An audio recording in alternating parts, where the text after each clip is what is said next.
Salut à tous! Ce reportage de la chaîne américaine CBN News nous raconte l'histoire de Steve Newport, dont la maladie d'Alzheimer a ralenti jusqu'à voir disparaître certains symptômes, et ce grâce au traitement peu conventionnel prescrit par son épouse, Dr Mary Newport. Celle-ci est médecin et elle dirige un service de néonatologie dans un hôpital de Tampa en Floride. Son mari, Steve, avait en effet passé le fameux test de l'horloge utilisé pour dépister la maladie d'Alzheimer. Il a dessiné quelques cercles et quelques numéros d'une façon très aléatoire. Ça n'avait pas vraiment l'air d'une horloge. Le docteur me prit à part et me dit « Vous savez, votre mari est en fait déjà très près d'un Alzheimer sévère.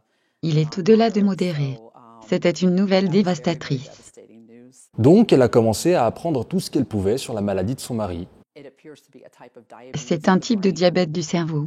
Et c'est un processus qui commence à se produire au moins 10 à 20 ans avant de commencer à avoir des symptômes.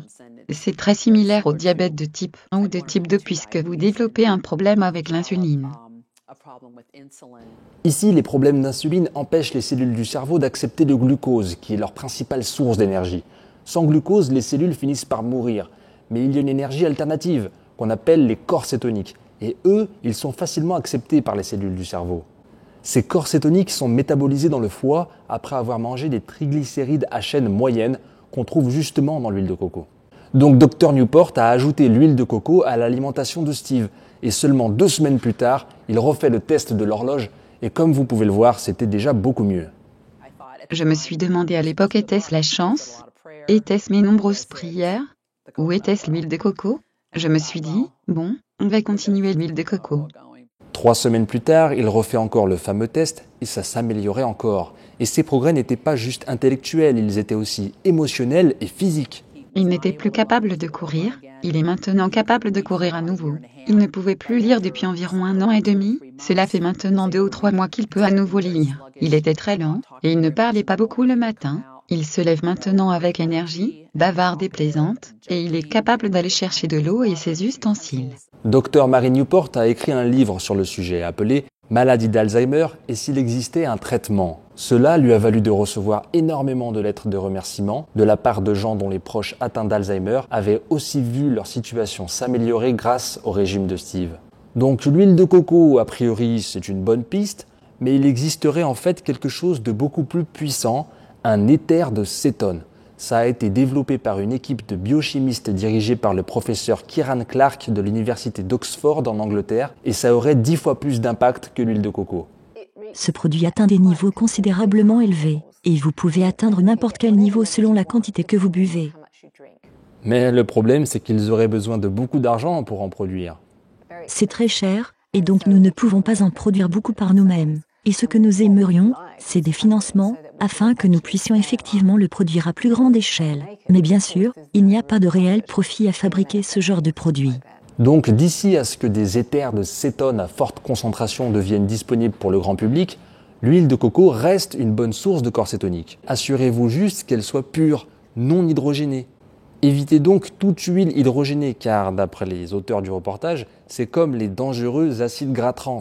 Dr Beverly Tetter est une chercheuse spécialisée dans les graisses alimentaires à l'université du Maryland. Elle explique qu'il y a quelques années, l'huile de coco a été critiquée car elle élevait le taux de cholestérol. Mais les scientifiques ont depuis appris qu'il y avait 2 types de cholestérol. Le LDL, le mauvais cholestérol, et le HDL, le bon cholestérol. Et c'est ce dernier qu'augmente l'huile de coco. Ils ont diffusé le message qu'elle augmentait le cholestérol, mais en réalité, elle aidait le profil du cholestérol sérique. Cela n'a jamais été corrigé dans la presse grand public. Je pense que c'est la raison pour laquelle les gens ont de fausses idées à ce sujet. Ainsi, non seulement l'huile de coco améliore le taux de cholestérol, mais en plus, le docteur Tetter dit que la façon qu'elle a d'aider le cerveau de certains patients Alzheimer peut être étendue aux personnes atteintes de la maladie de Parkinson, de SLA, d'épilepsie, de démence et même de schizophrénie et d'autisme. Et une dernière chose, l'huile de coco est aussi un antibiotique naturel qui aide à combattre des virus comme le VIH et l'herpès.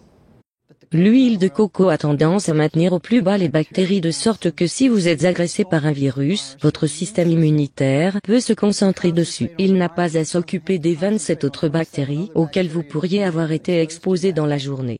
Dans ce reportage, on nous invite donc à considérer l'huile de noix de coco pour améliorer notre santé de manière globale et peut-être même éviter certaines maladies mortelles. Oh yeah, that's good. Voilà, c'est tout pour cette petite traduction. Maintenant, que penser de ce reportage? Effectivement, l'huile de coco semble représenter une bonne piste. Du coup, si nous avions un proche touché par la maladie d'Alzheimer, nous tenterions probablement le coup. Après, nous sommes en train de creuser le sujet et nous y reviendrons bientôt dans un nouvel article ou une nouvelle vidéo. Positif ou négatif, nous vous tiendrons au courant du résultat de nos recherches, donc n'hésitez pas à vous abonner à la newsletter. D'ailleurs, si vous avez des infos complémentaires ou une expérience sur la question, vous pouvez nous laisser un commentaire et on pourra en débattre. Autre point, on a voulu laisser le reportage dans son intégralité, cependant l'idée que le cholestérol serait responsable de problèmes cardiaques est très débattue dans la communauté scientifique. À notre sens, les arguments avancés contre la théorie du cholestérol sont plutôt convaincants. Vous pouvez découvrir ces arguments en version courte ici avec le docteur de l'Orgéril ou un peu plus en détail là avec le professeur Even. En espérant vous retrouver bientôt sur barbalabs.com ou Facebook, YouTube, peu importe. En attendant, gardez la pêche.